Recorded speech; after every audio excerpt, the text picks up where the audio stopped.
दोस्तों, गहलोत साहब शायद भूल गए बड़ाबंदी और प्रशिक्षण में क्या फर्क है। बड़ाबंदी संगीनों के पैरों में हुई थी जब गहलोत सरकार अल्पमत में आ गई थी।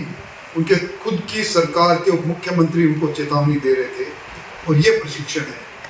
भारतीय जनता पार्टी एक समयावधि के बाद में अपने कार्यकर्ता, चाहे वो विधायक हो, सांसद हो, चाहे पार्टी के पदाधिकारी हो, उनका प्रशिक्षण करती रहती है। ये पार्टी विचारों के आधार पर खड़ी पार्टी है। हम एक मिशन के साथ काम करने वाले लोग हैं।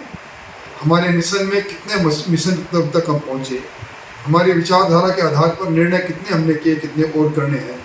हम सुचिता की राजनीति करने वाले लोग हैं। इसलिए प्रशिक्षण एक तरह से स्वराज्य कार्यकर्ता के लिए अनिवार्य चीज़ है, होना भी चाहिए।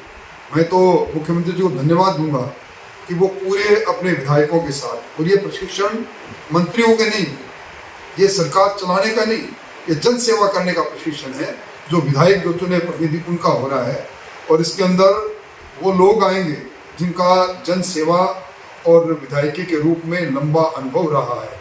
हम विधानसभा में किस प्रकार एक विधायक उस विधान को बनाने में जिसके लिए उसको चुना जाता है उसमें भाग ले, किस प्रकार जनता से उनकी समस्याओं के प्रति अपना दृष्टिकोण रखें, किस प्रकार शुचिता के साथ काम को आगे बढ़ाएं। सरकार, ये सरकार भजनलाल जी की सरकार नीतियों पर चलने वाली सरकार है। इसीलिए पहली सरकार जिसने 17 नीतियाँ बना डाली, गहलोत साहब शायद भूल गए।